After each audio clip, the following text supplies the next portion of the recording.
Hola a todos, hola a todas, bienvenidos, bienvenidas a Palomitas Dulces, nuevo programa en el que os vamos a hablar de películas realizadas con la técnica de animación de stop motion, una técnica que a mí personalmente me tiene absolutamente enamorado. Después hablaremos un poquito de por qué razones es una técnica que yo creo que ha tenido bastante éxito y sobre todo las películas en concreto de las que vamos a hablar lo tienen. Antes de empezar, como siempre, voy a presentar a mis dos queridos compañeros, Óscar Gómez y Iván Belenda. ¿Qué tal? Muy buenas, ¿cómo estáis? Muy buenas, chicos. Buenas, caballeros, caballeras, caballeres. Muy bien, pues ya que todo el mundo ha sido incluido ahora mismo por Óscar y ya estamos todas las personas en el programa, podemos empezar rápidamente por cualquiera de las 6 películas, pero vamos a irnos un poco por el orden cronológico, que en alguno de estos programas no lo hemos hecho porque no coincidamos dos seguidos, y hoy vamos a seguirlo más o menos. Luego ya os iremos comentando cómo lo hemos hecho. Si no me equivoco, bueno, casi obligado tiene que empezar Óscar hoy, ¿no? Porque su selección es de hace bastante tiempo. Así que bueno, nos va a hablar de una serie de cortometrajes muy, muy curiosos. Y nada, damos paso ya a cualquiera de ellos, ya sea el apartamento o el que tú quieras.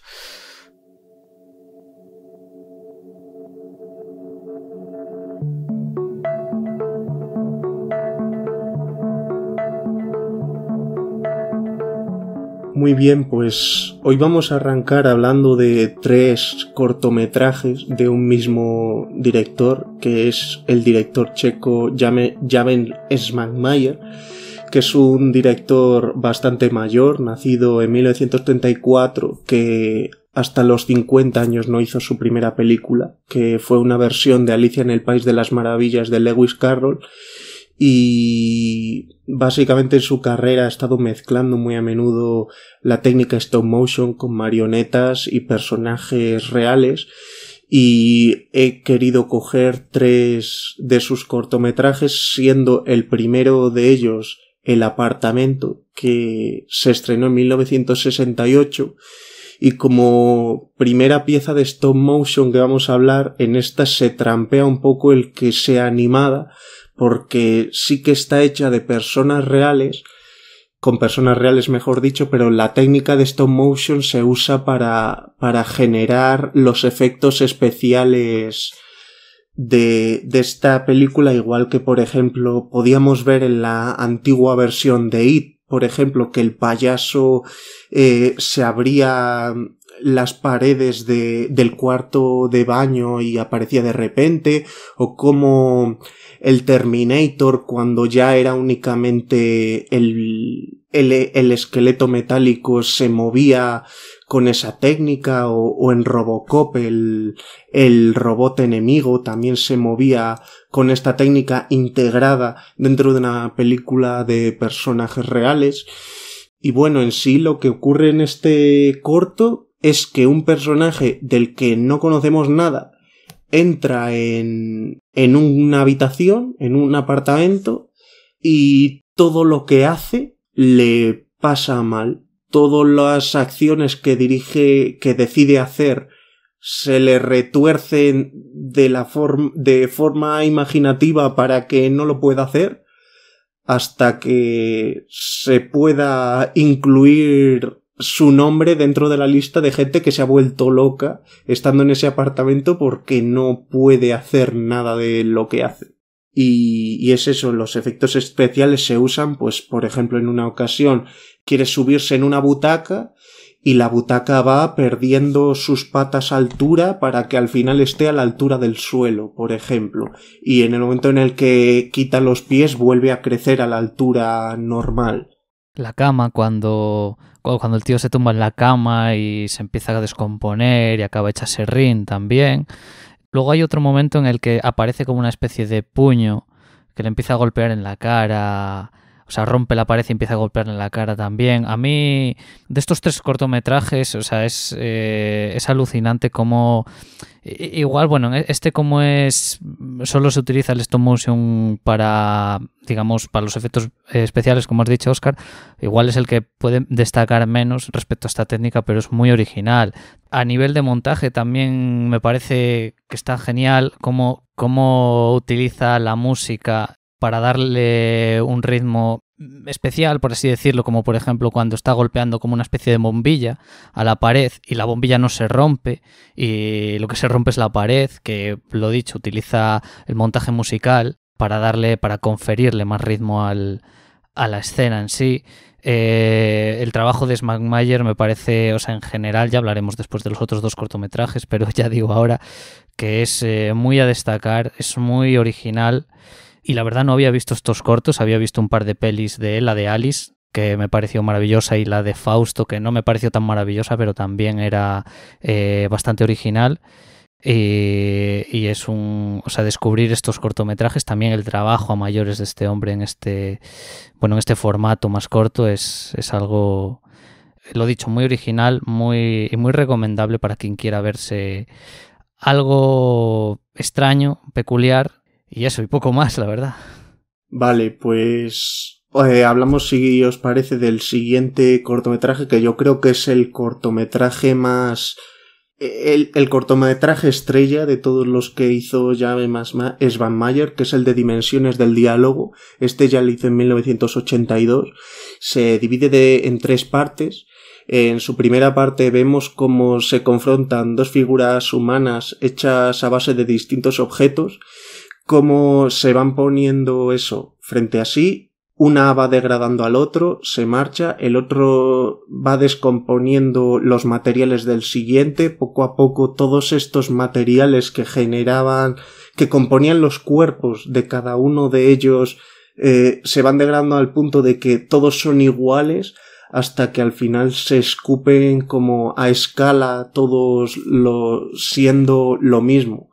Me parece que es muy metafórico en esta y en todas las partes, pero dentro de los cortos que vamos a hablar, me parece que es el que es particularmente significativo y que da una impresión de que no tiene una gran concepción de la humanidad, porque es bastante decadente el pensamiento que tiene.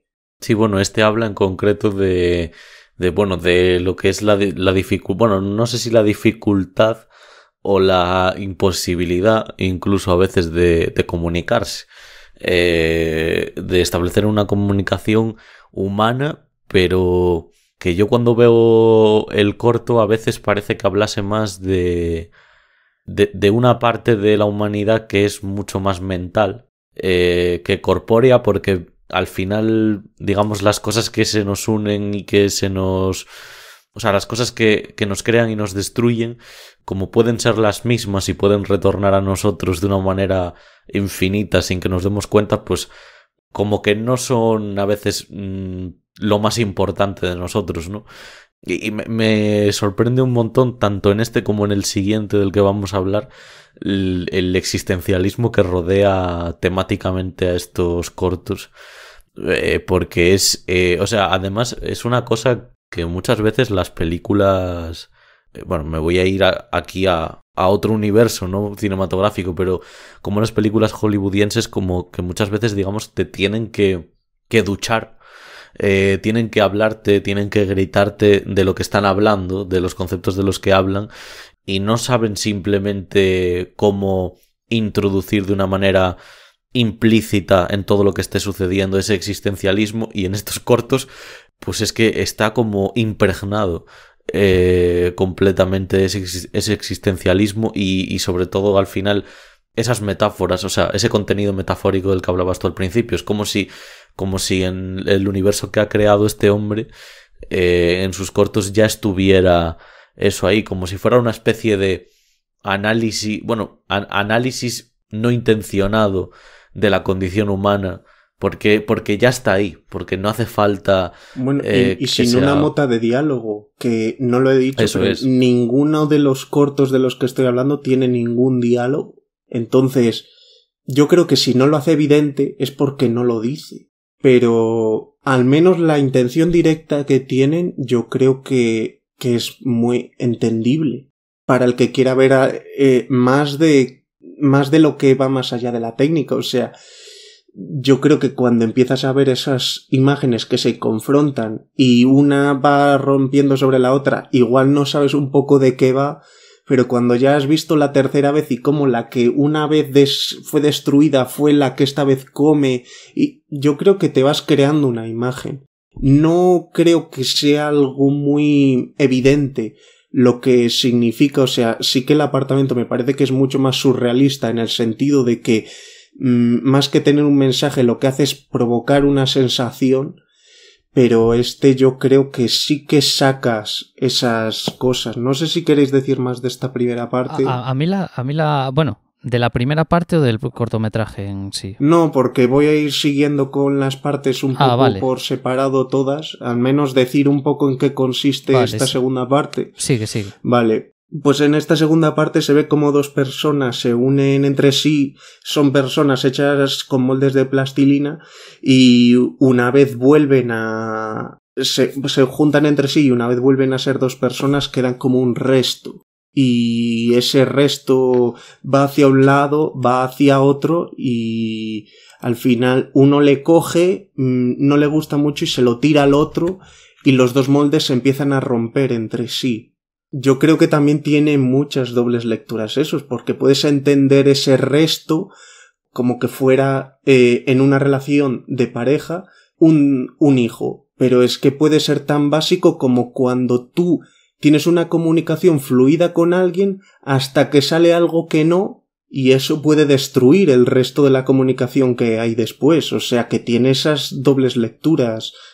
Yo lo entendía más como que creo que lo que sucede al principio cuando se juntan y demás, yo lo entiendo como una escena de sexo muy surrealista, que luego acaba concebiendo a un ser ahí pequeñín y ellos dos, ninguno quiere tomar responsabilidades hacia ese ser, al hijo, y por eso se lo están tirando constantemente. Es casi la interpretación que saqué, pero bueno, lo que has dicho tú también. Pero sí. Yo creo que lo bueno que tiene esto es que no tiene una única lectura directa, entonces yo creo que es tan válida la tuya como la nuestra. No, sí, perfectamente, sí.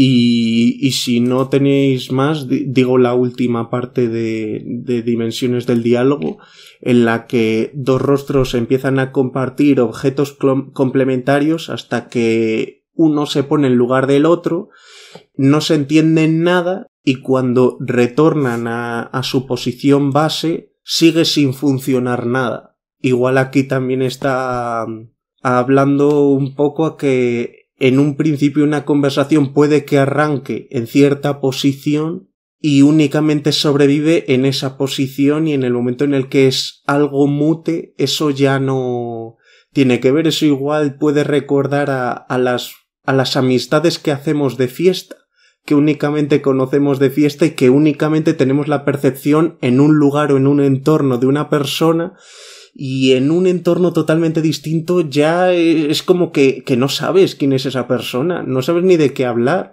Esto es un ejemplo que estoy poniendo yo porque es el que visualizaba, pero... Bueno, incluso es mucho más extraño después que en el momento. En el momento de fiesta se nos hace todo mucho más familiar, como mucho más apegado, y después es súper extraño.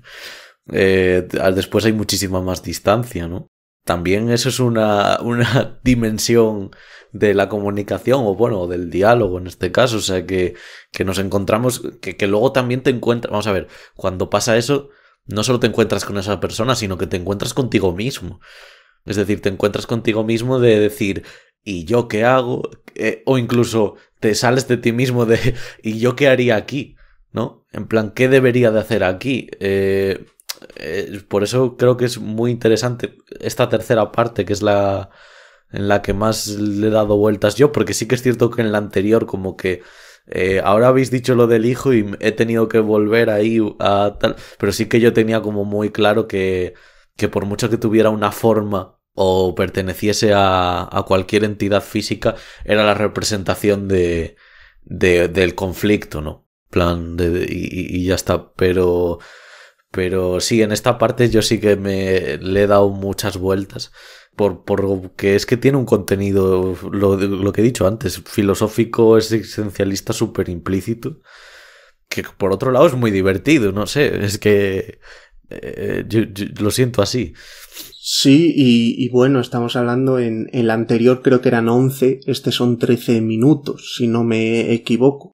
Y es que más allá de que vayas del contenido que tiene, la técnica en sí, pues vale que igual algún tema de iluminación y así, pues es un poco hosco, pero cuando ves, por ejemplo, esos dos cuerpos que se mezclan y cómo son una especie de papilla juntos y de vez en cuando se dibujan rasgos humanos que pueden ser las rodillas de una persona y la cara de otra o así, a nivel artístico, es una pasada ver cómo generan esa...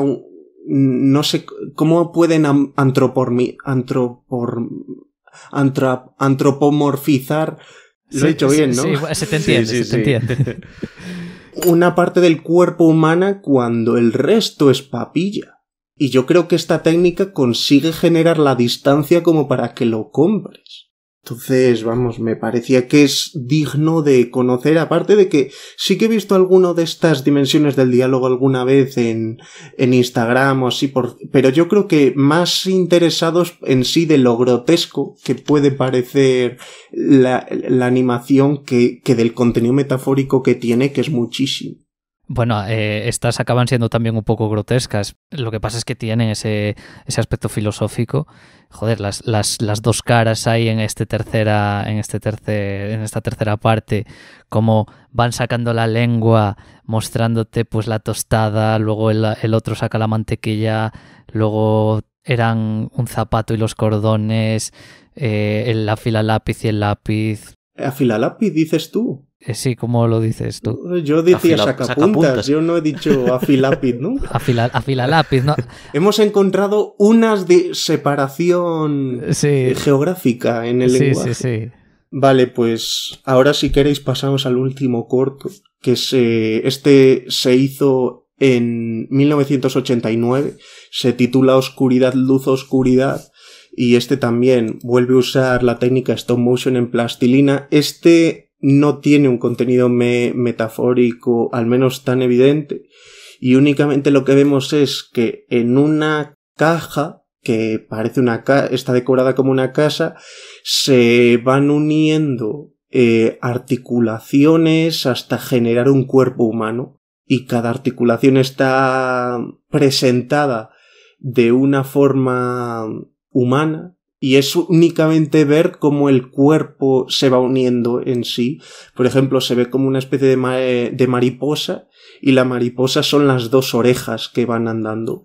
Y rasgan las dos orejas, se las ponen al otro lado una a cada lado de la mano, porque hasta entonces ese cuerpo se compone solo de una mano. Luego primero es el ojo y luego es la mano. Cuando está el ojo, pues parece una serpiente o una larva o algo así de alguna historia de Star Wars. Pues luego va llegando la cabeza, el cerebro, la lengua. La lengua yo creo que es un trozo de carne, una lengua de vaca o algo así. El pene que está súper furioso y que intenta tirar la puerta abajo hasta que sale el cuerpo. O sea, yo creo que aquí simplemente es la virguería del uso de la técnica, que tras tantísimos años trabajando con ella ha llegado a un nivel de manejo con ella que únicamente quiere entretenerte durante el tiempo que dura viendo cómo se forma ese cuerpo. Bueno, yo veo así lo de oscuridad, luz, oscuridad, que al final es lo que ves. O sea, el corto empieza a oscuras, se enciende una luz y luego cuando termina, cuando el cuerpo está completo, la figura sufre un poco para apagar la luz. Yo sí que veo como una representación de la vida, porque es decir, antes de nacer es todo oscuridad, cuando estás vivo, te vas completando un poco como persona y tal, no sé, y luego cuando mueres, pues vuelve a haber oscuridad. No sé si es una paranoia mía o si... No sé, yo lo veo un poco porque digo, puedes estar entero, tanto en cuerpo como en mente, muchos años antes de que te llegue esa oscuridad. Sí. No, si yo también, la variable esa también la pensé por si la teoría que me estaba haciendo era demasiado, no sé, una paranoia, ¿no? Yo, por ejemplo, he pensado en eso cuando he visto el corto, Iván. Lo he visto 2 veces y la segunda vez acabé pensando en eso, y la primera vez no podía parar de pensar en que este hombre es Van Mayer y yo podríamos tener una similitud en cuanto a nuestra preocupación sobre la extrañeza de nuestros cuerpos bastante grande. Es decir, a mí siempre el cuerpo humano, cuando yo empiezo a pensar en dónde están las cosas según dónde están colocadas las cosas en nuestro cuerpo, a veces se me hace... si tengo que pensar desde fuera en eso, se me hace un pensamiento totalmente extraño. Pero se me hace extraño en sí, ¿no? Digo, ¿por qué las orejas están ahí y no en otro sitio? ¿Por qué nuestros ojos y tal? Y en este corto, que además tiene un montón de movimiento y tiene unos planos... Por ejemplo, hay un plano de la cara creo que es cuando el pene está empujando las puertas de fuera, que todos se van a una de las puertas a atrancarla para que no entre nada, y hay un plano así súper rápido de la cara y los ojos, digamos, poniéndose como escarpias, que contagia un montón de movimiento y un montón de acción. A veces parecía que sobre lo que decía Óscar al principio, que era un corto que disfrutarías de una manera mucho más orgánica, ¿no? En plan, que tiene mucha acción, tiene mucho deleite y demás. Al menos a mí me pasaba. Claro.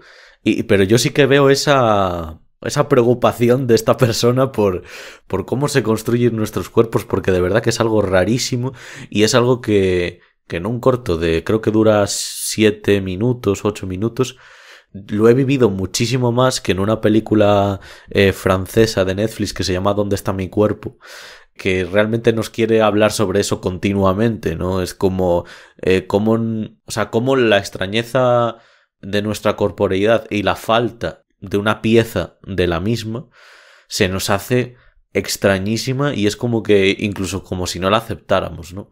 Porque básicamente en esa película pues la mano está buscando continuamente el cuerpo del que fue... que estabas hablando. Sí, el cuerpo del que fue cortada. Y claro, esta película, si las demás hablan mucho más sobre la propia condición humana en un sentido mental, en esta yo creo que lo habla de una manera...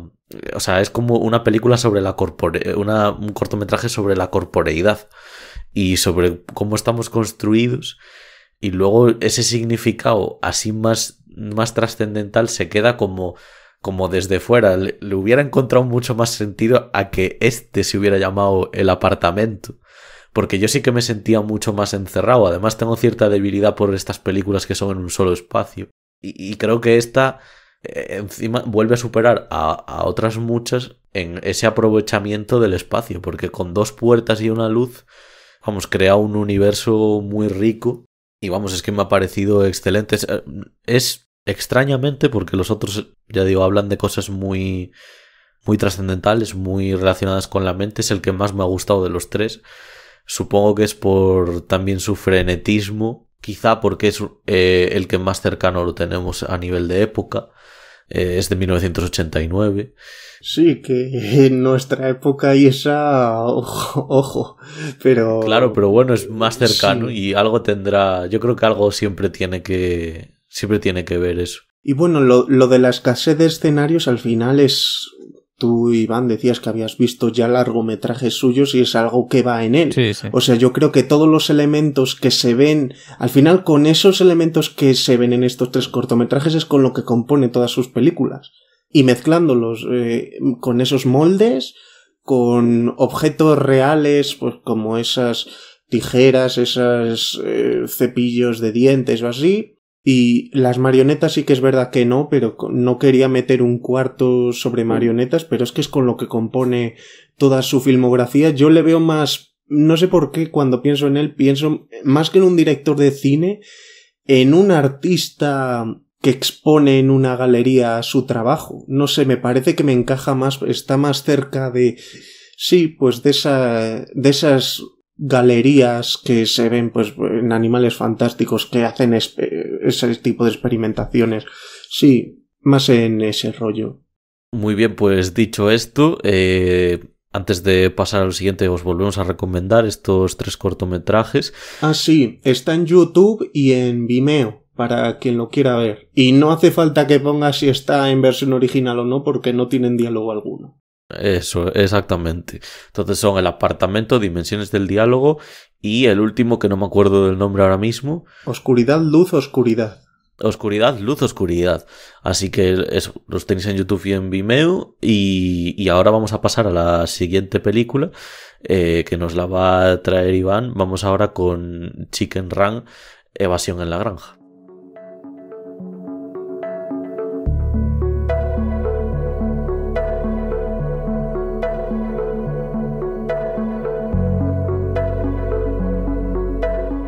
Vale, pues vamos con Chicken Run, película del 2000 dirigida por Nick Park y Peter Lord, que bueno, Nick Park fue el creador de Wallace y Gromit, que también dirigió la película de Wallace y Gromit, La maldición de las verduras o Cavernícola, y Peter Lord, que ha sido el cofundador de Aardman Animation y codirector de la película Piratas de 2012.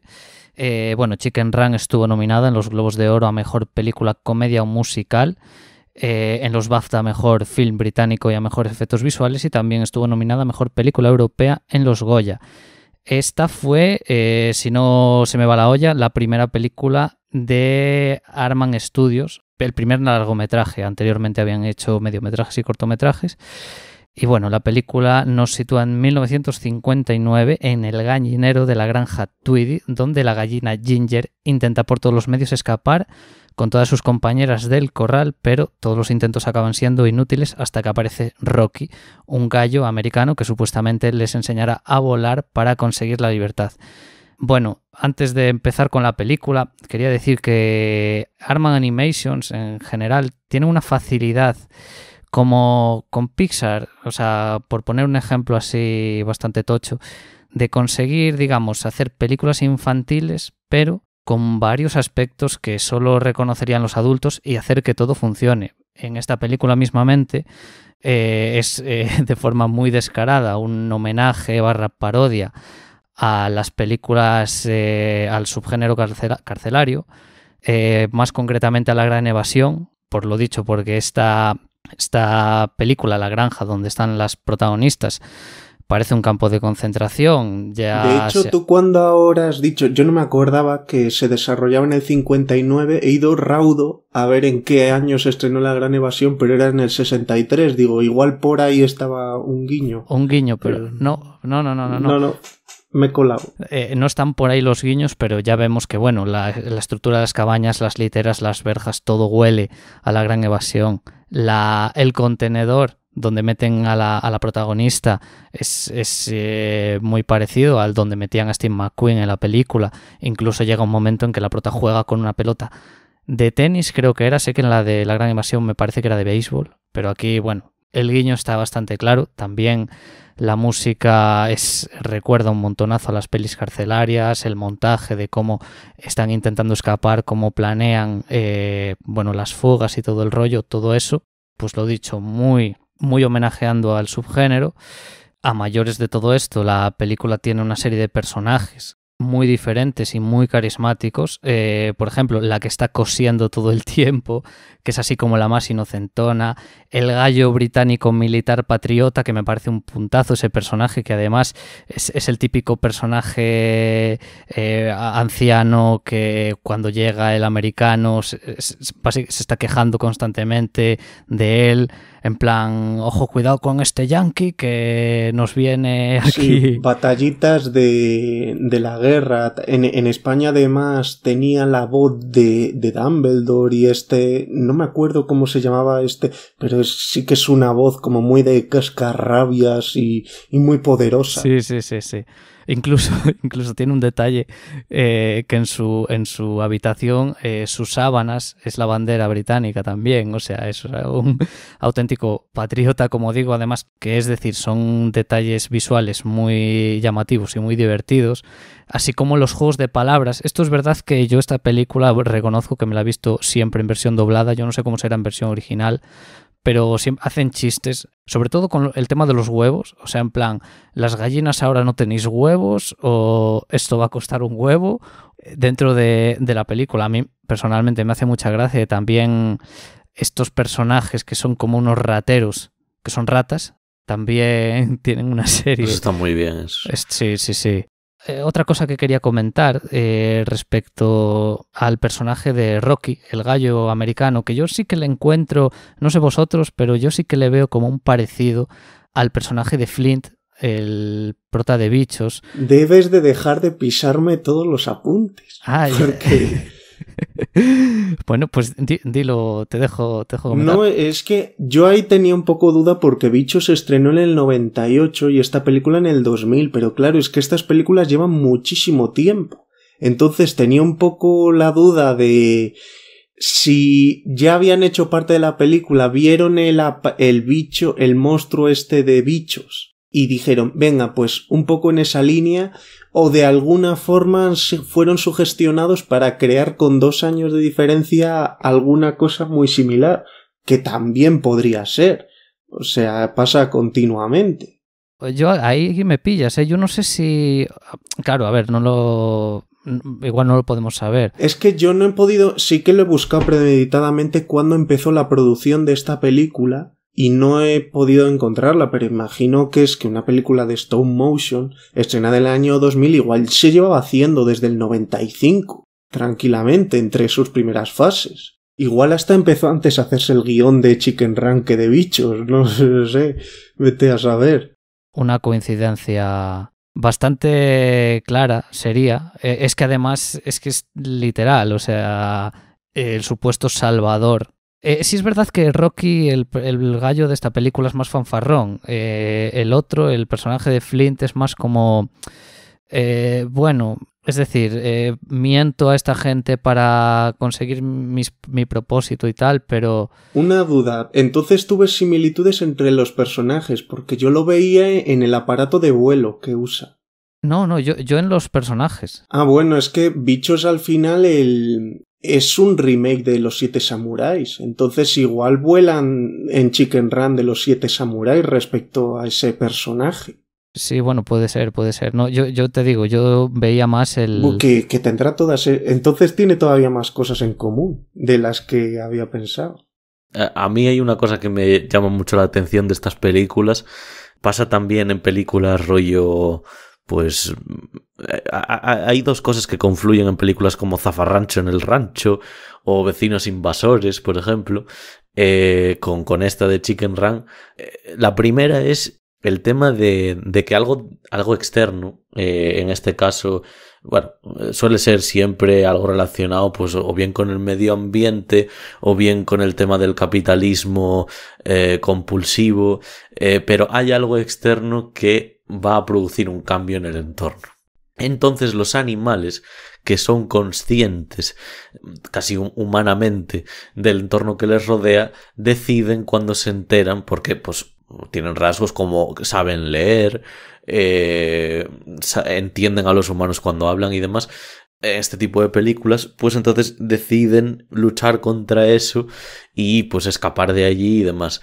Otra cosa que pasa en relación a esto y en contraposición a esto es que en estas películas los seres humanos, o por lo menos algunos de ellos, tienen cierta consciencia, cierta sabiduría de que los animales la tienen. O sea, el personaje del granjero aquí es consciente de que las gallinas son algo más que gallinas. Es como si fuera un universo diferente de animales, ¿no? Es como...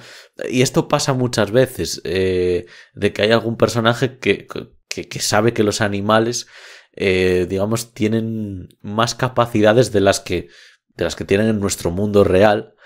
Y a mí eso me parece curiosísimo en todo este tipo de películas, porque me parece muy divertido al mismo tiempo que alguien intente desenmascarar a un animal, ¿no? En plan, desenmascarar las intenciones de un animal. Bueno, pues tú ahora sales con tu perro a pasear o lo que sea, y cuando pasa otro perro sabes que se queda mirando a ese perro y lo único que quiere es acercarse pues a olerlo y poco más, pero digamos que no tiene la intención de acercarse a este perro para susurrarle algo al oído y que después, yo que sé, te líen una. En cambio en estas películas sí. En estas películas digamos que tienen mucha conciencia de sí mismos y a mí es algo que me parece súper divertido. Luego, todas estas películas me recordaba Chicken Run cuando están escapando del sitio este en el que los van a hacer pasteles. Tiene un guiño a Indiana Jones porque se queda ahí no me acuerdo qué era, no sé si era el sombrerito también de ella. El sombrerito, sí, el gorrito. Sí, y lo coge y me recordaba, salvando las distancias, porque Shrek tiene guiño tras guiño tras guiño tras guiño a películas, pero sí que me recordaba a Shrek en el sentido de ese, como esa continua referencia a grandes películas. Por ejemplo, me recordaba cuando el gato con botas salía de dentro de la barriga de Shrek y rompía el tal, que es un guiño a Alien y demás. Bueno, pues la verdad es que lo agradeces mucho cuando lo ves, porque te parece además una manera muy, muy versátil de meter ese guiño. Es decir, que no, se queda entre medias entre lo gratuito y lo no gratuito, porque al final luego ves películas que son guiños continuos a una misma. Entonces, bueno, en esta persecución, por ejemplo, o en esta escapada, por así decirlo, esta huida que tienen de ese lugar, queda bastante bien, ¿no? Que se le quede ahí debajo el sombrerito. Y la verdad es que tiene un punto gracioso el final también, con esa fábula del huevo y la gallina. Un punto ahí bastante chistosillo. Y la verdad que es un estudio que hace películas muy divertidas. O sea, La Oveja Shaun, que si no me equivoco también es del mismo estudio. Sí, a mí La Oveja Shaun me gusta muchísimo. Es divertidísimo. Y en esa se ve el ejemplo, por ejemplo, que está el granjero viendo la tele y el perro es el que tiene que estar con las ovejas. Y le echa una bronca, pero le echa la bronca como si fuera su hijo por no hacer los deberes. O no se lo hace como a un perro normal por otro. Y bueno, Wallace y Gromit, que no sé quién es quién. Gromit es el perro. El perro es un humano. ¿El perro es? Es Gromit, el perro. Pero el perro es como si fuera humano, solo que es un perro. Y sí que... Sí, yo suscribo eso. El estudio para mi gusto, o sea, las películas que hace y los cortos que tiene, creo que son muy, muy divertidos y muy a recomendar. Tal vez la que menos me guste de este estudio es Cavernícola. Yo creo que es la más discreta de... Sí, yo creo que sí. Yo a mí también. Es la más discreta, pero aún tiene sus puntos. Y decir también, que Chicken Run ya hace un tiempo se anunció secuela, que en teoría sale el año que viene, 2023.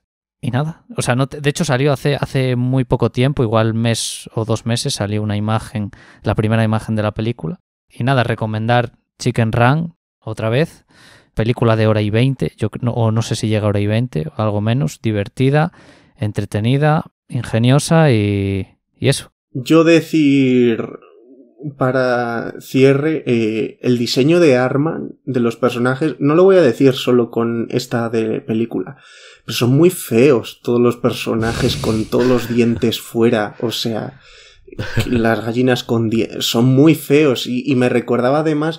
Porque vale que en Padre de Familia siempre han sido muy capullos, pero cuando han representado a los británicos siempre les hacían con los dientes muy feos. Y es que este es un estudio británico y todos tienen un aspecto muy feo y parte del desagrado a mí es por esos dientes que les ponen.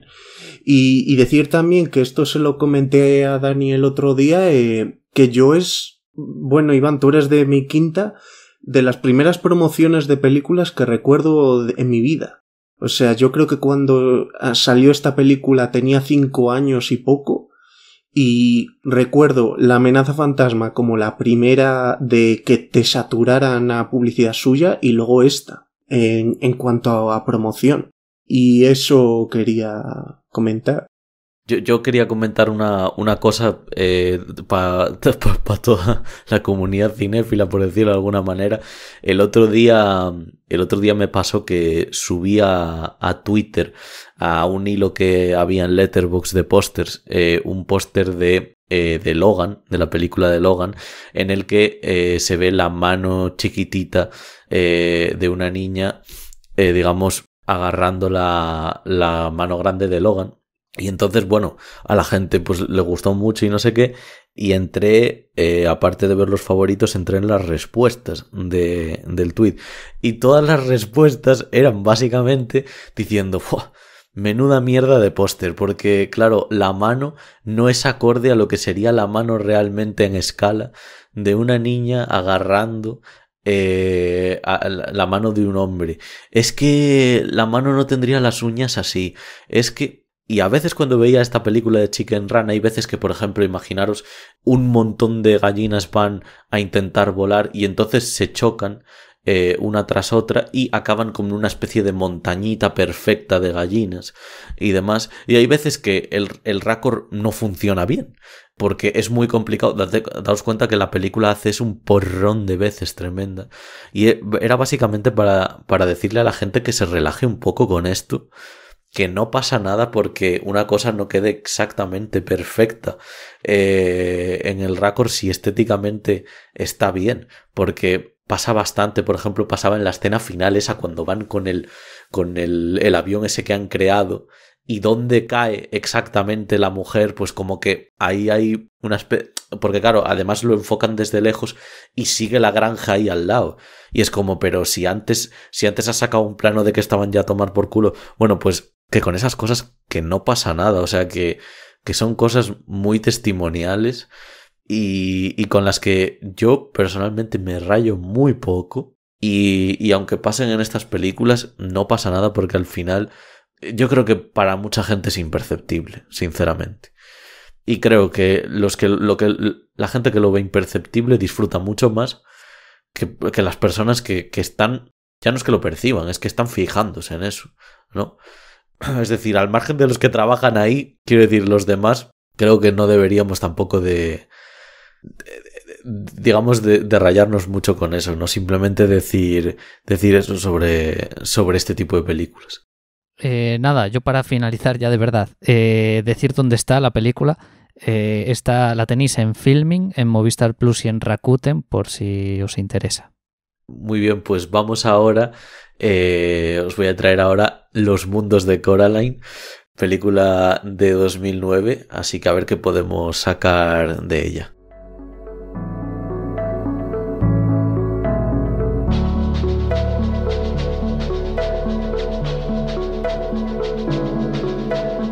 Muy bien, gente, pues vamos a hablar de Los mundos de Coraline, película de 2009, y la sinopsis dice así: basada en una novela de Neil Gaiman, narra la historia de una niña que al atravesar una pared de su casa encuentra una versión mejorada de su vida. Sus padres son más considerados con ella, pero las sensaciones maravillosas darán paso al miedo y a la angustia. Bueno, una sinopsis más bien conceptual. Yo aquí soy una especie de alumno aventajado porque también me he leído la novela, entonces os puedo comentar ya de entrada que es o sea, como adaptación no sé lo que pensará Neil Gaiman, pero es que es como una especie de, vamos, viñeta a viñeta, o sea, vamos, es un perfecto... Y si para una vez que le ha dado tan bien, estará contento. Sí, bueno, se ha hecho una serie que se llama Good Omens, que está bien, creo que consigue más o menos ser una adaptación fiel, pero es que esta es hiper fiel, o sea, es que esta es, vamos, ha tenido un respeto el director Henry Selick, que es el director de Pesadilla antes de Navidad, súper, hiper conocida. Sí, que hay mucha gente que aún piensa que es de Tim Burton. Bueno, es que esta creo que es la primera película por la que le dan el crédito de director siéndolo, porque James y el melocotón gigante también pasa lo mismo que Pesadilla antes de Navidad, solo que es menos conocida, que nadie se la apropia a él. Pues bueno, aquí en los mundos de Coraline la verdad es que tenemos una película que no tiene ningún tipo de problema de ritmo. Es una película que desde que empieza hasta que acaba todo el surco fluye perfectamente. Luego es una película, otra más, que nos habla de esa idea que contiene como un aviso implícito de que tenemos que tener cuidado con nuestros escapismos, que nos recuerda que el mundo real no está tan mal, dentro de que ya tenemos que asumir que el mismo, por la vida humana sobre todo, que está llena de dudas y de contradicciones, pues bueno, tiene un punto de dificultad, pero no tiene nada que ver con el bien y el mal. Y luego también tenemos que asumir que esto es una cosa que me encanta en esta historia, aparte de que tenemos que tener cuidado con nuestros escapismos y demás, que es una cosa que incide directamente en los niños. No podría verse así en los adultos por ya el desarrollo de nuestra inteligencia, que es el tema de la asunción de que hay cosas que son simplemente inalcanzables para nuestra corporeidad. Y es algo que en esta película se trata mucho y muy bien, y hay veces que los niños efectivamente, cuando todos lo hemos sido y nos creemos infinitos, nos creemos que nuestra humanidad es infinita y que puede alcanzar pues cotas, dimensiones que realmente no puede alcanzar. Esa es una de las partes de hacerse pues adulto, adolescente, que es una verdadera mierda, ¿no? En plan, tener que aceptar ese tipo de cosas, pero bueno, hay que aceptarlas. De ahí también viene ese dicho que dice también mucha gente mayor o adulta, que es el de no crecer jamás, porque es como una especie de un anhelo de que siempre tengas, digamos, la vida conceptuada de una manera muy fantástica. Esta película, pues esa idea la expresa de una manera sobresaliente. Otra cosa que me gustaría comentar de la película y que relaciono ya con todas las que vamos a hablar hoy, pero quizás es más especialmente con El Apóstol y con Miriam Max, que es que, aparte de que me parece una de las películas de stop motion, de las mejores películas de stop motion que jamás se han hecho, los personajes, el carisma y la elocuencia de todos los personajes y lo concretos que son.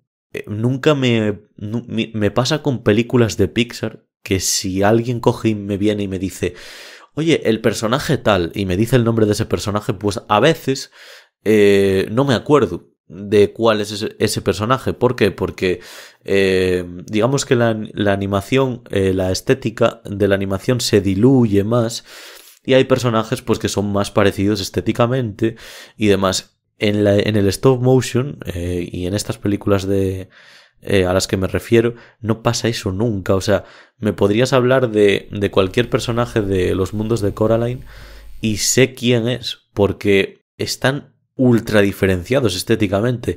Cuando, por ejemplo, Iván antes hacía referencia en Chicken Run a la gallina que cose, el gallo que es el anciano, Rocky, la protagonista.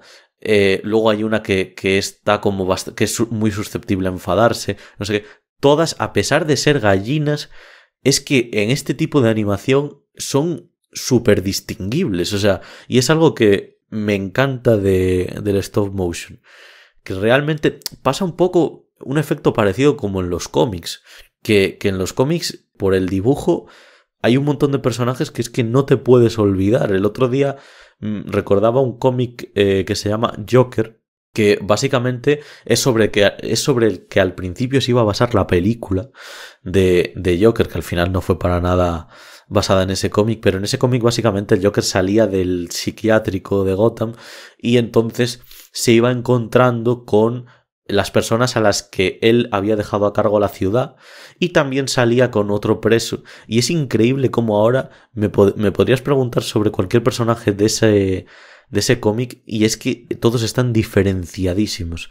En los mundos de Coraline, por ejemplo, tenemos a una especie de funambulista o algo así. Sí, el tío de 3 metros. Sí, ese sí. Dices, pero ¿cómo vive ahí? Si da con el hombro a la puerta. Que es espectacular. Tienes al gato, tienes a las mujeres, actrices. A las 2 mujeres, exactamente, que tenían un espectáculo juntas y demás. Tienes al nieto de ellas. Los padres también, o sea, los padres también son súper carismáticos los dos, el dibujo. Y luego, la estética, ¿qué pasa con estas películas? Pues que aún va más allá. Nunca nos vamos a olvidar ni siquiera del piso, del edificio en el que vive Max en Mary and Max, porque estéticamente es que es inolvidable, y en los mundos de Coraline pasa lo mismo. Nunca nos vamos a olvidar ni del sitio en el que está, ni del sitio al que va, porque es la misma casa y el mismo jardín, pero consigue que estéticamente sea una casa y un jardín diferentes dentro de que son el mismo. Y ver ese universo cómo va cambiando, por ejemplo, en uno es totalmente decadente y en el otro es muchísimo más colorido, muchísimo más optimista y demás. ¿Cómo es tan diferente cuando se mete en la casa de ellas en el mundo real y cuando se mete en la casa de ellas, me refiero de las actrices, en ese mundo fantástico, ¿no? En ese mundo paralelo. Es que me parece algo... Sí, como de bien marcadas están las diferencias entre sí. un mundo y otro. Pasa también, bueno, lo tenía apuntado, pero para Mary and Max, pero pasa lo mismo en Mary and Max, con la composición del color. Exactamente. Bueno, yo sobre la técnica... Perdón, bueno, tira tú. Perdón, que iba a preguntar, ya que, bueno, lo iba a decir, pero ya que Dani ha leído la novela, pues me va a ayudar un poco con esto, porque claro, yo veo Coraline y los diseños de los personajes, los diseños de los escenarios y tal, me recuerdan mucho al estilo de Henry Selick, al estilo de Pesadilla antes de Navidad, al estilo de Ginseng, el melocotón gigante, incluso al estilo de Monkey Bone, que es una película de la que no se acuerda nadie, que me parece bastante flojita, pero bueno, dentro de ese apartado también estaba muy bien. Y te iba a preguntar, Dani, es que como los diseños me parecen tan de Henry Selick, digamos la descripción de los personajes en el libro son medianamente parecidos a lo que... Totalmente. A lo que se ven, sí. Totalmente. Yo creo que es un poquito, o sea, como si fueran un pelín más dibujados como personas antropomórficamente, pues eso, mucho más humanas. Un dibujo mucho más americano, ¿no? En plan de cómo son. Pero sí que todo con el tema de los botones, con el tema del hombre, pues del funambulista, de las actrices, muy, muy, muy parecido. Luego, obviamente, no creo que tuvieran, por ejemplo, esas proporciones tan... No tienen unas proporciones tan marcadas, por ejemplo, las 2 actrices, ¿no? Respecto al pecho o la diferencia de altura. Sí, que es que lo miras con miedo porque dices, es que... se va a salir la pantalla. Claro, o sea... Parece 3D. Sí, en ese sentido sí que es diferente, pero por ejemplo todo lo que son los padres, botones en los ojos, el vecino y demás, todo es que es muy fiel a la novela. El vecino siempre con la cabeza de medio lado. Sí. Claro, es que, sí. Es que viendo la peli, pues eso, me llamaba la atención, que es que está basada en una novela, en una historia ajena al Henry Selick. Y hostia, decía yo, joder, es que bien se han complementado, o sea, que bien ha introducido su estilo. No sé, es casi como que una de las pocas personas, la única persona que podría llevar a cabo la traslación del libro a la pantalla era Henry Selick. Sí. Aquí, a veces esos astros... Aquí también es que Neil Gaiman se ve que es un tío que es muy es muy fácil colaborar con él, por lo que tengo entendido, a la hora de llevar sus obras al cine. Creo que es un tío pues muy predispuesto y que no es que haga sacrificios, sino que es consciente de que está en otro medio, ¿no? Que vamos, que tiene que ser una maravilla trabajar con alguien así con el que adaptas una novela. y no a alguien que está mirando todo con peros y señales, porque bueno, ya digo, ahora también van a hacer Sandman, que es como la obra más importante de Neil Gaiman y como serie, y bueno, creo que él ha hecho un trabajo muy, muy importante también a la hora de escribir la serie para que sea fiel, pero siendo consciente del medio en el que está. Bueno, yo quería decir, creo que ya dijiste que esta era la película inaugural de Laika, el gran estudio de animación estadounidense, y yo veo en esta película más que en ninguna otra su concepto de animación, porque me retrotrae a los Silly Symphonies, estos cortos de Disney de los años 30, en plan Los Tres Cerditos y tal, en el hecho de que, como obviamente todos los elementos son inertes, tienen ciertos movimientos desnaturalizados para que en verdad se consideren animados. O sea, si ves ahora mismo, pues eso, Los Tres Cerditos o Dumbo, por ejemplo, pues ves cierto movimiento desnaturalizado igual en un tren. Hace como se mueven cosas que no tienen, y en esta película, por ejemplo, se mueven las ramas de los árboles y emulan un movimiento natural, pero al final ese movimiento lo está haciendo cada fotograma un animador para que dé esa sensación. Entonces es un movimiento artificial emulando un movimiento natural, lo que hace que se sienta muchísimo esa animación. Yo creo que dentro del estudio Laika es algo menos virguero en ese sentido de la animación, porque siempre está también jugando a favor de la historia.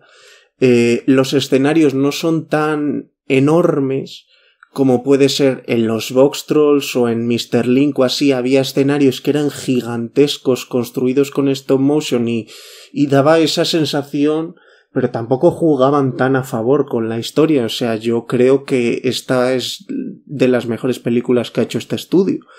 Y me pareció un elemento muy interesante el que puedas sentir de esa forma cómo todo está animado. Hasta todos los elementos que son naturales es que están animados porque es lo que hay. Y eso en teoría pasa con toda la animación. Pero cuando estás desarrollando una técnica así, tienes que sentar esas bases. Y en Laika esta es la película que sentó la base. Y también quería decir acerca de esta historia, pues, que mezclarla con otras películas de esos años que mezclaron a un personaje infantil dentro de un mundo que o bien era fantástico o bien de alguna forma quería creer que fuera fantástico. O sea, esta película es de 2009, unos años antes había salido, por ejemplo, El laberinto del fauno, que también es de una niña que se crea las historias. También había salido El bosque de M. Night Shyamalan, que también dentro de un entorno una niña tenía un complejo de Caperucita, como es el traje de Caroline al principio, que es amarillo. Esta película de Terry Gilliam de Tideland, pues también estás viendo una niña que ve un mundo fantástico, aunque en esa película no lo sea. O sea que la veo dentro de una corriente de películas que centran la historia de un niño para un componente fantástico, que me parecen bastante interesantes todas ellas. Y bueno, yo por terminar, simplemente volver un momento al tema de este escapismo y al tema en relación con el mundo real, en relación con la historia de esta película, que es que, claro, hay veces que es muy complicado hacer algo mal si la base está muy bien. Y claro, la historia que se nos cuenta en esta película es que está muy bien escrita. Y está muy bien, o sea, cuando vamos del punto A al punto B, al punto C, al punto D de la historia, es que está muy bien, porque nos va representando todos esos conceptos a través de un ritmo y una representación muy correcta. Quizá lo fácil cuando entrara por primera vez en el nuevo en este mundo paralelo era pues un pedazo de espectáculo de la leche, y simplemente es que llega y aparte de vivir la extrañeza de los botones en los ojos y demás de los padres, un banquete, porque está harta de comer potingue. En su casa no le gusta la comida que hacen sus padres, que principalmente es porque no tienen tiempo, porque están matados a trabajar, y es simplemente un banquete que pues es un banquete soñado por un niño, ¿no? Como un tren te trae la salsa. Quiero decir, es que es hasta divertido comer, ¿no? En ese mundo. Me parece, ya digo, solo quería poner este ejemplo y así no me extiendo más, y que cada uno vea la película y vea todos esos ejemplos que hay en los que pues la ficción o ese mundo paralelo superaría a la realidad, que en este universo es todo real, porque si te quedases en ese mundo pues te quedarías y los padres reales perderían a su hija real. Pero bueno, que me parece que tiene todos esos toques para representar estas ideas muy bien introducidos. Y nada, dicho esto, podemos pasar a la siguiente película. Creo que vamos ahora con El Apóstol, si no me equivoco. Así que bueno, nos la va a traer Óscar, así que cuando quieras.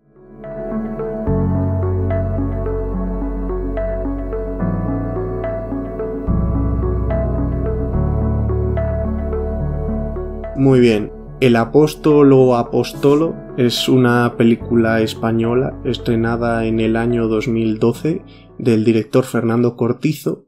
Antes de decir de qué trata la película o algo así, decir que me fascinan los títulos de crédito, pero más allá de por la espectacularidad que puedan tener, por los nombres de personas que voy descubriendo.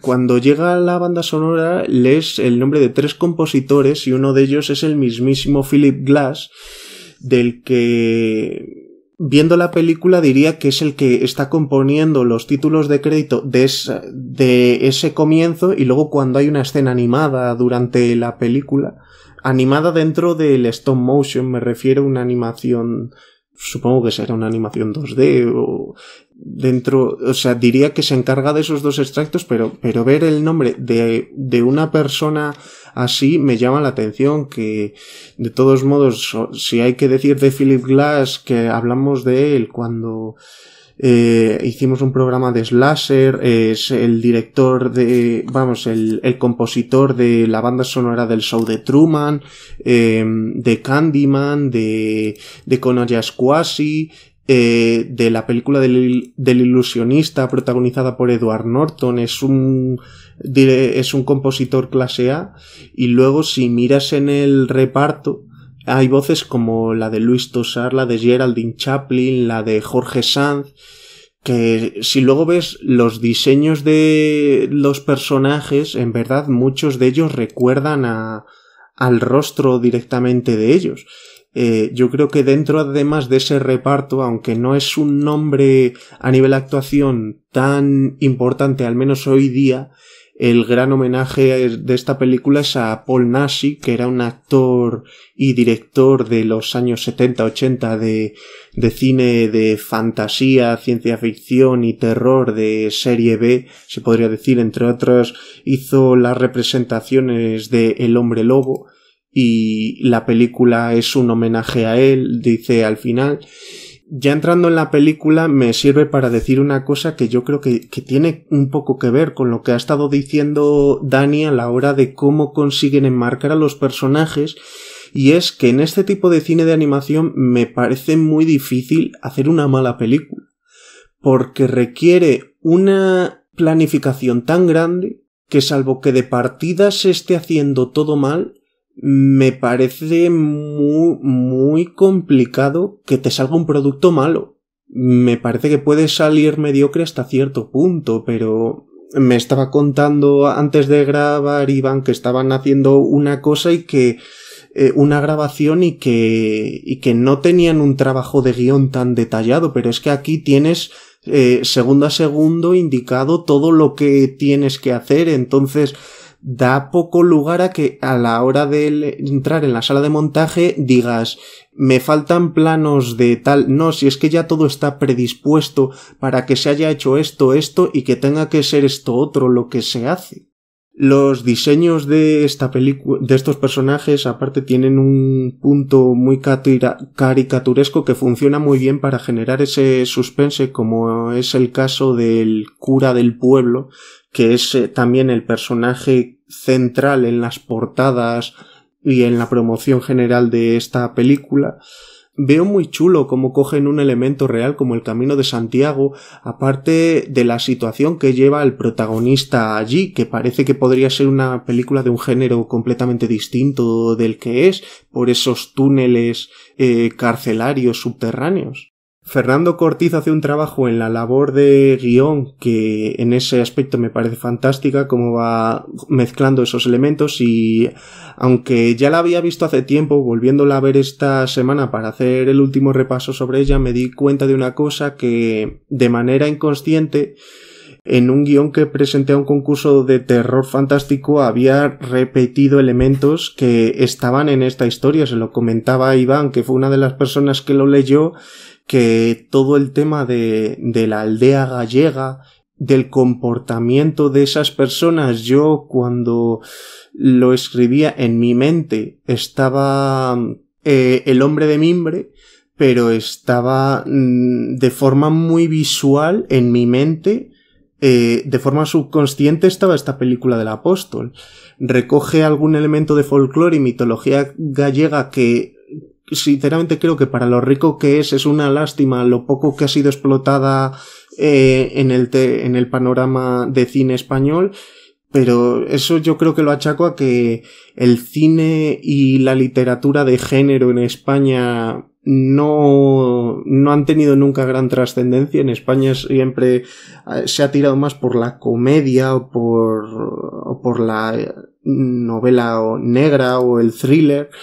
En esta película además creo que hay una picaresca española sobre cómo reacciona algún personaje a algo, o con algún concepto muy local, como la reacción del cura al ver cómo el protagonista se ha bebido en lo que él ha ido a mirar detrás de la puerta, se ha acabado toda la botella de vino y dice: veo que te gusta darle al tintorro o algo así, porque para no beberse ese vino se le echa por encima y debe de echar para atrás.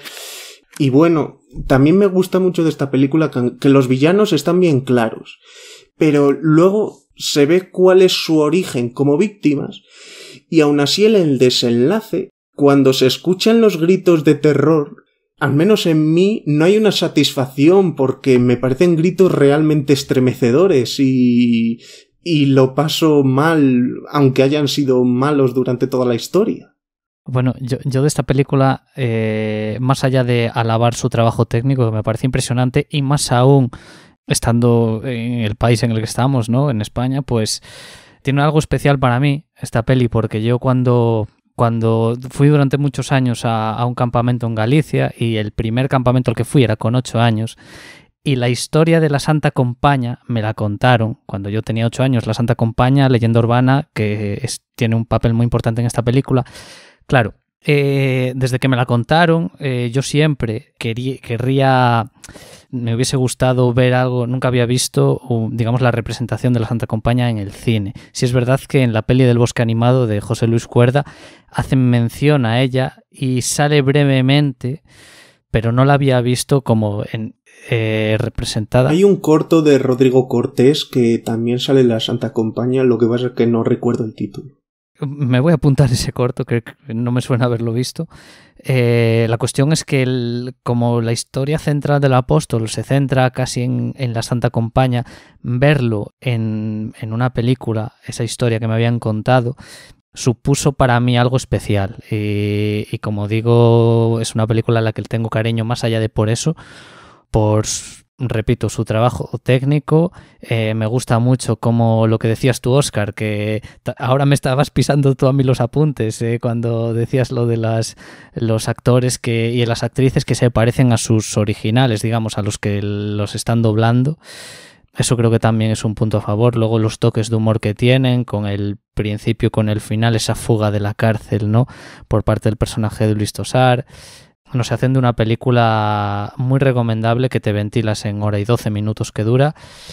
Y también a mayores voy a recomendar otra peli stop motion que se hizo en España que se llama Poseso, que era una película, igual no era tan, o no me pareció tan buena como esta, pero sí que era una película también divertida, era una parodia del cine de exorcismos y de tal. exorcismos, o sea, Poseso Sí. es por la expresión andaluza, pero luego Sí, también sí. porque son de posesiones. Era una mezcla de comedia y terror, muy de comedia y muy de terror. Sí, y nada, era lo que quería comentar de esta peli. Además, me hace gracia en plan todo lo que habéis dicho, que tiene un ambiente muy tétrico esta película, pero todo muy español, ¿eh? Sí, O sea, sí. es que en plan la ropa, el habla de la gente, este rollo tan gallego, en plan de come, beba, que vamos, es súper característico de cuando vas a un sitio de comensal. Y nada, la verdad que técnicamente tiene cosas maravillosas, cómo utiliza el desenfoque y el enfoque, muchas veces, por ejemplo, con una planta, cómo pues anima estas cosas como la liquidez del vino y demás. La verdad que es un deleite y para mí tiene mucho más valor pues con este tema de que se haya hecho aquí, ¿no? En plan, me parece que tiene un valor enorme de un director que no ha vuelto a hacer nada más después de esto, pero... Sí, de hecho es que tiene un canal de YouTube en el que va mostrando piezas del making of de esta película. Se ve, por ejemplo, cómo los actores estaban actuando realmente, que a mí sí que me pasó la primera vez que vi esta película que dije, pero está como doblado raro, está mal doblado, y era porque estaban interpretando los actores esa escena realmente y se estaba recogiendo ese audio. Me parece muy interesante ver este canal de Fernando Cortizo, que sí, que tiene vídeos de hace 8 o 10 años, pero es que hace un mes también estaba subiendo vídeos de contenido, de cómo creaba, por ejemplo, ese escenario en el que estaba la cruz, donde se queda encerrado en el bosque porque tiene que ir siempre con la cruz al lado y si no vuelve, y cómo generaban la niebla y cómo hacían todo el espacio para que se viera infinito.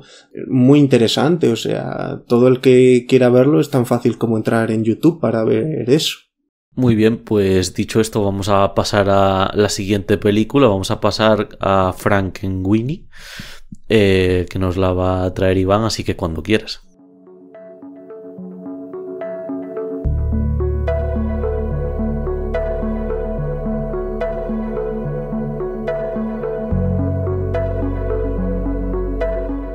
Venga, pues vamos con Frankenweenie, película de 2012 dirigida por Tim Burton. Estuvo nominada dentro de la categoría de Mejor Película de Animación a los Oscar, Globo de Oro, BAFTA y a varios premios más. La película se basa en el cortometraje homónimo que Tim Burton dirigió en 1984 y bueno, la sinopsis es muy parecida a la historia original de Frankenstein, solo que aquí el resucitado es el perro del protagonista. Antes de comenzar, decir que, bueno, sé que a Oscar Tim Burton no le gusta mucho, pero bueno, yo creo que estamos ante la mejor... Joder, parece que odie a todos entre la charla pre y la charla de ahora. Estoy hablando justo de los que... A ver, yo lo que digo de Tim Burton es que se le mete dentro en ocasiones, igual ahora menos, en la lista de directores de clase A, y yo creo que vamos, que queda muy retratado con cualquiera que le pongas de clase A. Pero sí le odio mucho. A ver, odio no, pero bueno, sí que hemos tenido conversaciones a veces respecto a Tim Burton. Joder, Batman, qué mala es la de Tim Burton. Buah, no la aguanto, ni la otra, ni la siguiente. Y el planeta de los simios, vale, ya está. Bueno. Y Sombras Tenebrosas, uf, esa también, madre mía. El hogar de Miss Peregrine para niños peculiares. ¿Esa la viste o qué? Es que esa no la he visto. Con esa no me he atrevido. Sí, con todas las que estáis diciendo, iba a decir que yo creo que estamos ante la mejor película de Tim Burton de los últimos 15 años. Yo creo que aquí es posible que estemos los tres de acuerdo. Pero bueno, la película... Sí, con la de la fábrica de chocolate yo creo que es al menos la que más me gusta del siglo XXI. Sí.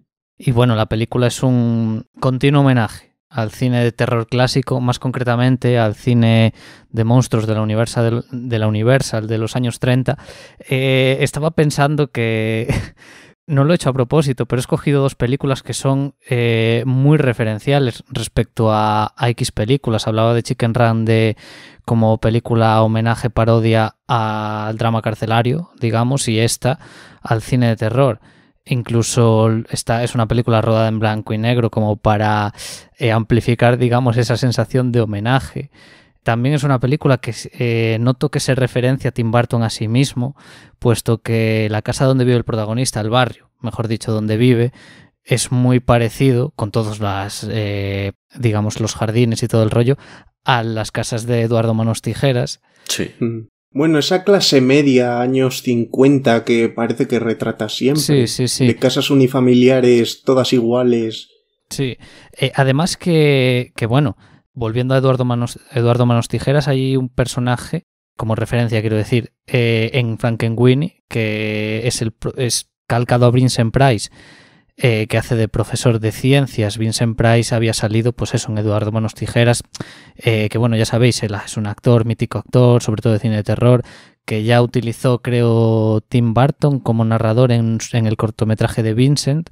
Sí. Y también, bueno, así como más referencias a su propio cine, el personaje de Elsa Van Helsing es muy parecido en caracterización al de Winona Ryder en Beetlejuice, que además, de hecho, es ella quien la dobla en versión original.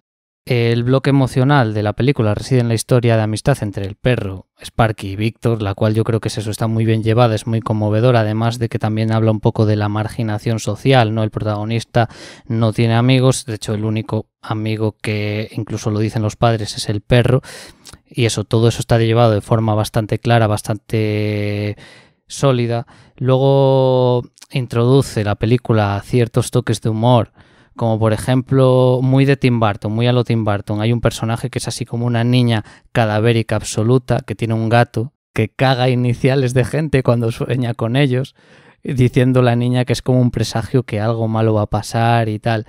Es una película que yo cuando la vi por primera vez me había gustado mucho la primera hora, y digamos a medida que iba pasando la película se iba volviendo es total. Un poco más... Sí, era salón de juegos, era ya todo vale, sí. Parece en los últimos 20 minutos. Eso, sí, exactamente. Lo que pasa es que ahora, vista ahora, no me ha parecido... O sea, no me ha parecido un bajón tan importante, también porque entiendo mejor ahora que hace 10 años el homenaje que intenta hacer a estos monstruos de la Universal, porque si vemos la película vemos que aparte del Frankenstein perro, tenemos a un pez invisible referenciando al hombre invisible, tenemos a una... no sé exactamente qué animal es, pero creo que es una rata que está envuelta en vendas, referenciando a la momia. También hay una especie de hombre lobo murciélago, que es verdad que, como dices tú, es una especie de casa de juegos de Tim Burton, pero bueno, yo creo que al final tampoco es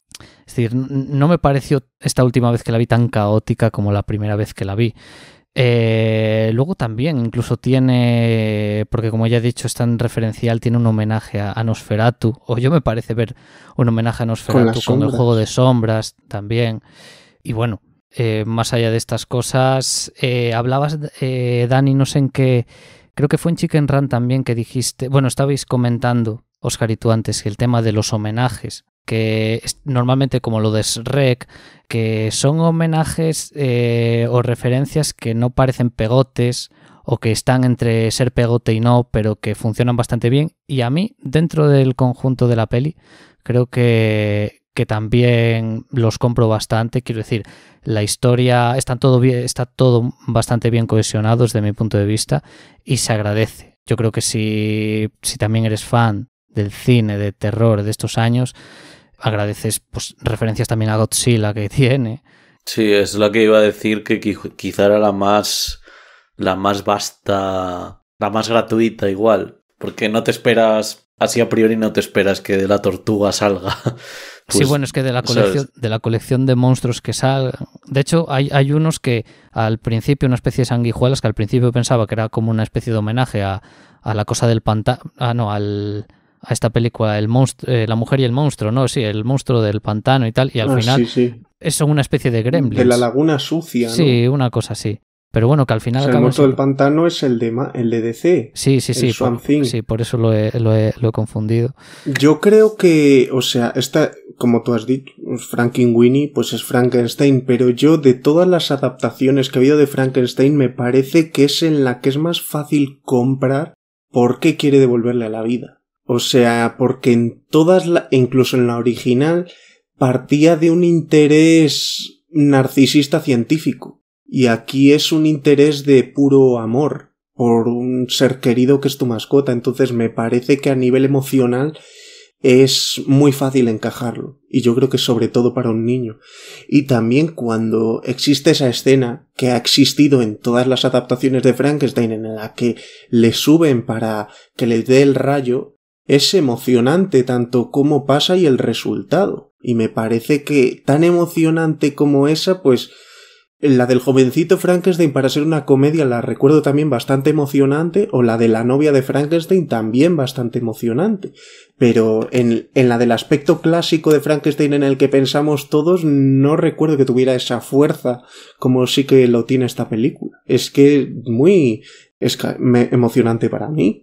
A mí es curioso algo que me pasa con la historia de Frankenstein, que disfruto más las películas que parodian u homenajean la original que la propia original. O sea, ni Frankenstein ni la novia de Frankenstein, que son películas que sí es verdad que tendría que revisar, no me llegaron a gustar tanto como... o no me dieron una impresión tan grata como lo que se dice de ellas. En cambio, pues eso, el jovencito Frankenstein, Frankenweenie y alguna que me estoy olvidando por el camino, son películas que en su conjunto, no sé, me resultan más, pues lo que dice, más emocionantes, incluso, pues eso, dentro de la comedia paródica, o más disfrutables que la historia original, no sé, es una cosa que me pasa. Y hablando del contenido emocionante, me hace gracia una cosa que le pasa a Tim Burton en un montón de películas suyas, en un montón de momentos de sus películas, que o sea, mezcla momentos súper entrañables metiendo cosas que son un poquito asquerosas o un poco grotescas. Me hace mucha gracia, por ejemplo, en esta película cuando el perro por primera vez se está moviendo y le empieza a abrazar y no sé qué, y de repente le sale la cola, se le despega de su cuerpo, que es como un poco chocante, ¿no? Estás viviendo un momento de la película, un pico ahí muy emocional, y de repente lo mezcla con algo pues un poco asqueroso, ¿no? De uy, que tu primera reacción es uy y luego ya sí. joder, sí, cuando ya la interpretas. Es como un contraste extraño, porque cuando esos momentos vienen solos, como el de la niña con las cacas de su gato, que me parece que está muy bien, pues como que lo ves más, incluso lo ves menos chocante y más gag, ¿no? En plan graciosete, no sé qué, simpático. Pero es que cuando en ese momento es como... y además el niño es como... Nada, ya te la recoloco yo, no pasa nada. Luego también me hace gracia... es una cosa que la otra vez que vi esta película no me planteé, y esta vez sí, que es hasta qué punto es Sparky consciente de su muerte y resurrección continua.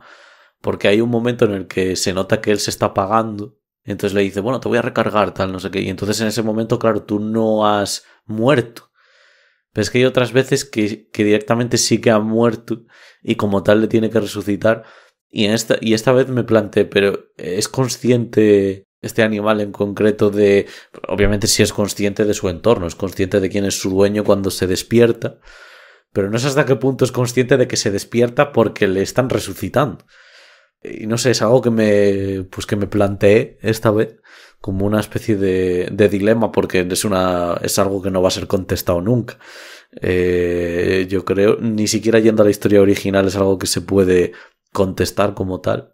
Y bueno, hay algunos personajes de esta película, como el de la niña, que me hacen mucha gracia, pero hay un personaje en concreto, que es el niño, que es el más alto de todos, que me hace muchísima gracia porque me recuerda a Kate Blanchett en La calavera de cristal. Es un personaje que se repite mucho en el cine, pero ese es que es el villano que vamos a ver, que es que vas a sacar o a despertar a una entidad maligna o pseudomaligna que llevaba enterrada un montón de tiempo y te crees que cuando se va a despertar te va a servir o algo. Y entonces me hacía gracia porque el tío estaba ahí delante de la tumba más grande de todo el cementerio con los brazos hacia arriba diciendo: ¡Oh, Colossus, levántate, no sé qué, y muéstranos tu magnificencia y no sé qué! Y yo pensando, pero si es que lo primero que va a pasar cuando salga de ahí el bicho es que te va a pegar un hostiazo o te va a comer, ¿sabes? Y Cate Blanchett en El Reino de la Calavera de Cristal igual estaba ahí como: ¡Oh, dame tu conocimiento! Y no sé qué, que te va a matar, que eres tonta o qué te pasa. Y de verdad es que este personaje, por encima de la niña y por encima del personaje asiático de la película, que como no tiene que hacer de una persona que es súper lista académicamente, porque es súper estereotípico en ese sentido, pues es que me hizo mucha gracia porque es que no podía parar de pensar en Cate Blanchett, que no me acuerdo cómo se llama su personaje, pero bueno, es la villana de la cuarta de Indiana Jones. Y además es que tienen como esa osadía, ¿no? En plan bueno, en plan, dame lo que tengas, que te he despertado para eso. Y yo ya, bueno, yo he despertado para otra cosa, ¿sabes?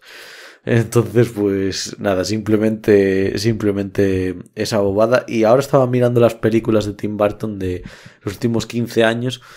Y bueno, a mí la del Barbero Diabólico de la calle Fleet le tengo un mejor recuerdo que a nivel de nivel que esta. No te la termino de comprar yo, A mí no me termina de convencer tampoco esa, pero bueno. Sí, a mí que a tope contigo, vamos. Sí, sí, no... o sea, al final yo por ejemplo, cuando hablamos de los últimos 15 años, como o sea, vivimos en 2022, pero yo siento que estamos en 2020 todo el rato. O sea, creo que lo voy a sentir hasta cuando estemos en 2025.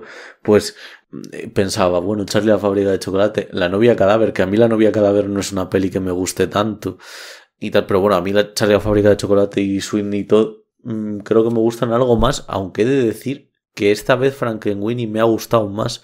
También por lo que ha dicho Iván de que la última parte no se me hace tan trambólica que la primera vez que la vi. Y ya está. Y dicho esto, pasamos a la última película del programa. Vamos ahora a hablar de Mary and Max.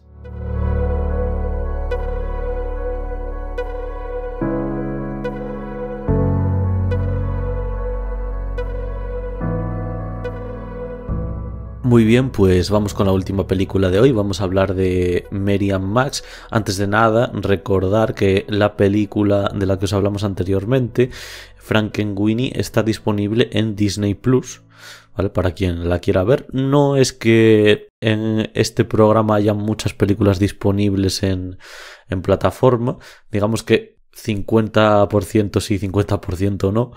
Y bueno, vamos allá con la que para mí es probablemente mi película de animación favorita, con Toy Story 3 o El castillo ambulante y La tortuga roja.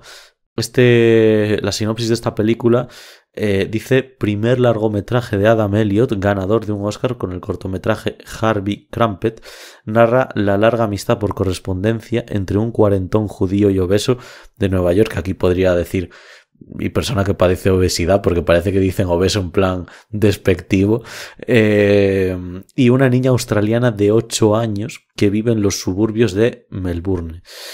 Este Adam Elliott, efectivamente, como dice la sinopsis, es su primer largometraje. Tiene uno posterior que se llama Ernie Biscuit, que también va de un taxidermista que es sordo. Tiene el de Harvey Crumpet, que es... un corto de 20 minutos. ¿Perdón? Digo, que como has dicho, que lo siguiente que tiene son cortos. Sí, cortometrajes, sí. Sí, y luego tiene antes de Mary and Max, tiene este de Harvey Crumpet, por el que efectivamente ganó un Oscar, que es de una persona con el síndrome de Tourette. Vemos aquí entonces un cierto patrón, ¿no? De cuáles son los personajes a los que él le quiere dedicar su tiempo y su esfuerzo. Bueno, esta película, hombre, ya con la introducción que he hecho, yo creo que ya por las personas que nos escuchen se podría imaginar lo mucho que me ha gustado, que solo tengo cosas buenas que decir sobre ella. Me sorprende mucho, antes de ya empezar a meternos barrena con ella. Me sorprende mucho que si bien Harvey Krampe tuvo su Oscar, esta no estuviera ni nominada al mismo. No me acuerdo ahora muy bien de qué películas estaban ese año, pero recuerdo haberlo mirado y que no me parecía tampoco un año espectacular respecto a... ¿No es Wall-E ese año? ¿O Pues puede ser Wall-E. Diría que sería... Lo voy a mirar ahora. Sí, vete mirándolo mientras, porque yo recuerdo que no había sido un pedazo tampoco de año. Supongo que son los Oscars del 2010, de las películas de 2009. Y bueno, la película es excelente en todos sus apartados. El guión trabaja como si fuera una especie de inyección continua del dualismo entre la nostalgia y la esperanza. Cuando, por ejemplo, uno de los dos, cuando Max mira hacia atrás, es seguramente porque a Mary le toca después mirar hacia adelante, y así sucesivamente. La causalidad de los hechos que ocurren en la película es muy curiosa. Cómo se cartea una niña pequeña que lo hace porque encuentra un, digamos, momento de libertad dentro de una oficina de correos. Y bueno, Max, la verdad es que cuando recibe la carta es como, ¿qué otra cosa voy a hacer que no sea responder a la misma? Y aquí hacemos un breve paréntesis porque Oscar ya ha mirado lo de los Oscar. Sí, he visto que fue Up la ganadora. Luego otra de las nominadas fue Los mundos de Coraline, Fantastic Sr. Fox, Tiana y el sapo y El secreto del libro de Kells. Bueno, yo creo que podía estar nominada por esas dos tranquilamente, ¿no? Esas dos últimas. Sí, podría No sé ser. qué pensáis. Sí, completamente. Porque la verdad que las tres primeras son películas Up, Fantástico Sr. Fox. Esas las dejamos, sí. Esas yo creo que se lo merecen, obviamente. Fantástico Sr. Fox e Isla de Perros, dos películas que también os recomendamos de stop motion, nominadas al Oscar las dos. Y bueno, que podían haber entrado en este programa tranquilamente, pero que nosotros simplemente las dejamos ahí para que las veáis porque son maravillosas también. Y bueno, como decía, la relación entre Mary y Max es una relación que probablemente no podría darse si esa persona adulta no fuera, como él se llama a sí mismo, un Ashby, que esto es una de las virtudes de la película que también comparten otras películas como Campeones, que es que son conscientes de lo que están hablando, son conscientes de que están hablando de algo de lo que hay que hablar con mucho respeto, y a veces no hay más respeto que exponerte a esas personas tal y como son. Que sea en clave de comedia a veces es también porque la comedia tiene un poder catártico que el drama a veces, pues bueno, lo tiene, pero no lo tiene de la misma manera, ni mucho menos. Y a mí una cosa que me hace sentir esta película es que la conexión que se establece entre dos personas no tiene por qué tener nada que ver con las ataduras, con los dolores, incluso con los amores que tenemos, sino que tiene que ver con nuestras dudas y con nuestros deseos. Prácticamente lo que hace Mary continuamente es preguntarle cosas porque se cuestiona su vida en el mundo y sobre todo las cosas que le rodean de una manera casi continua. ¿Cómo no lo va a hacer una niña? Una niña que además ella no es consciente, pero no sé si es creo que es el narrador el que lo dice. Sí, creo que es el narrador y no ella, que dice que su propia madre le dijo que era no deseada, que en esos momentos ella no lo entiende, ¿no? Pero el espectador evidentemente comprende un poco la situación y empatiza muchísimo más con esta niña y todos sus pensamientos acerca del mundo, pues eso, de que el mundo que le rodea, vamos. Y las respuestas de Max no son precisamente las más, iba a decir correctas, pero no correctas, sino las más sujetas a la realidad de la mayoría de las personas, pero no es que dejen de ser ciertas, ¿no? En plan, sino que tienen ahí como una verdad muchísimo más subterránea. Y por eso creo que la conexión entre las personas se cimenta mucho más sobre las dudas y los deseos, porque a veces no son mucho más claros nuestras dudas y nuestros deseos que nuestros dolores y nuestras pasiones. Y aunque dudemos de qué dudamos, o sea, aunque dudemos nosotros mismos de en qué dudamos, si encontramos a alguien que duda de lo mismo, nos volvemos automáticamente transparentes y sobre todo nos volvemos agradecidos, porque esta es una película que tanto el espectador como sus personajes se unen en ese estado final catártico que es el de estar agradecidos un poco a la vida y a que podamos tener experiencias como esa. Y estamos en una completa consonancia con la historia y con estos personajes. A mí me parece muy tierno en esta historia cómo cada uno cuando está hablando, cuando ocupa su parte de narrador, habla de una forma completamente distinta y esta Mary, por ejemplo, pues le habla de lo que ve y le habla de su vecino enfermo de homofobia que no sale a la calle porque ¿qué es? ¿Cómo se dice cuando no puede salir a la calle? Sí, agorafobia. Agorafobia, que dices también, hombre, normal, pero si sale y se le estrella un coche en el jardín o le viene un perro o lo que sea, que ahí yo creo que trabajan el humor de una forma muy interesante para que salga esto. Y también esta película pues es eso, cuenta elementos cómicos, cuenta elementos dramáticos, cuenta elementos trágicos. A mí a veces hasta me trastoca como algo es llevado a un punto tan trágico, o sea, pero ya diciendo, no me imaginaba que pudiera acabar en unas líneas tan tristes. No me refiero al final específicamente, pero sí, como de vez en cuando me trastoca el tono general, dando un punto de tragedia más grande de lo que me imaginaba. También la historia se desarrolla durante muchísimos años, desde que empieza hasta que acaba.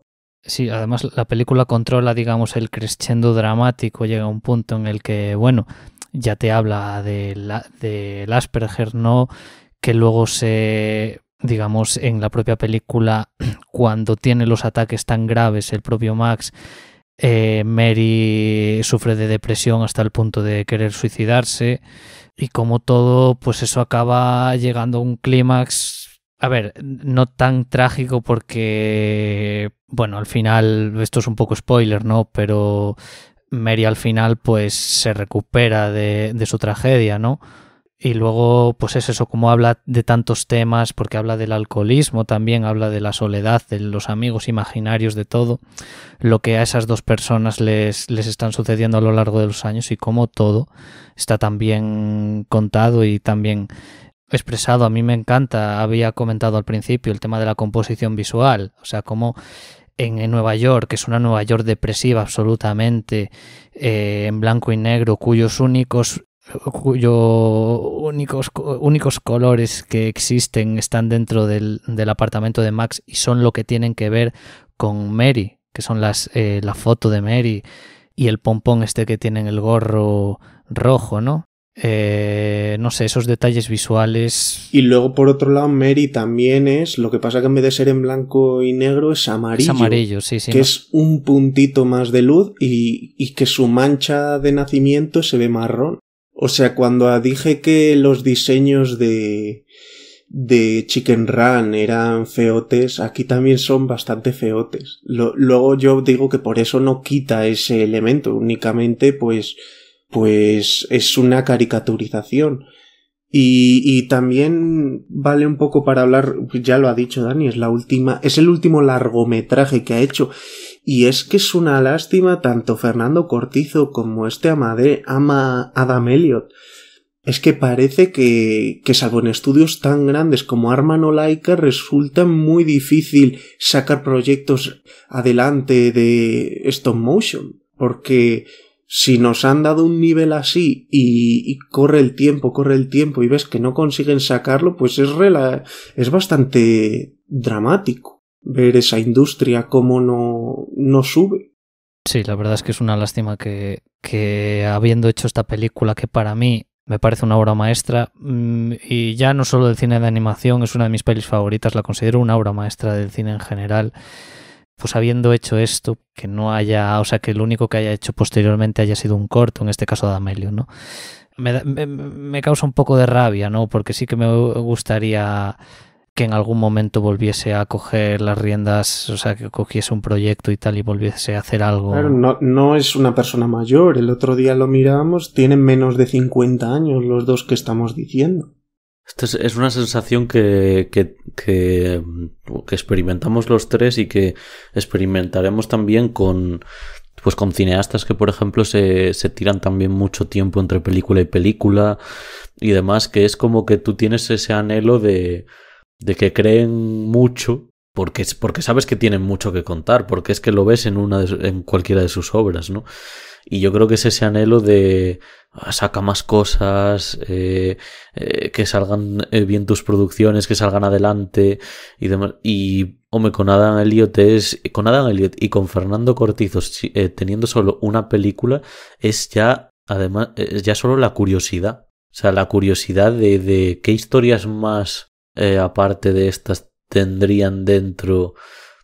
No vamos a, digamos, dejarlo como no los vamos a dejar por imposibles, pero sí que es cierto que hace mucho tiempo de la producción de estas películas. Entonces, pues bueno, sí que te quedas ahí un poco tristón, un poco con el anhelo de que vuelvan y demás. Y hablábamos también de Miriam Max, hablábamos de la tragedia, del carácter deprimente que tiene, de todo eso, pero la verdad es que la película lo devuelve con un final que para mí es optimista, porque digamos que una de las cosas de las que se hablan en referencia a la muerte, que es sobre lo que se detiene, aunque sea 2-3 minutos a hablar la película al final, no solo porque alguien muera, sino por lo que significa. Decimos normalmente este dicho de la luz al final del túnel, ¿no?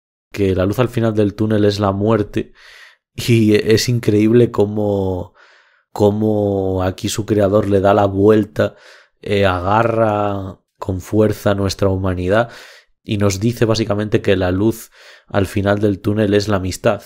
No es como tal la muerte, porque cuando Mary mira arriba y ve todo lo que ve pegado en el techo, ve que Max también lo estaba viendo y que aún después de morir le ha mostrado su amistad, incluso con su cuerpo ya sin vida, le ha mostrado la amistad. Entonces al final es lo que encontramos al final del túnel. La luz al final del túnel en este caso es una visión optimista de la vida, es una visión muy, muy humana, porque es muy relacional, porque cree en nuestras relaciones como algo que trasciende la propia muerte, que es una idea con la que yo estoy muy de acuerdo. Y por eso si la película para mí fuese un 9,5, cuando llega a ese final ya es como un 10, porque eso además es algo complicadísimo terminar una historia cuando además hay tanto contenido entre medias.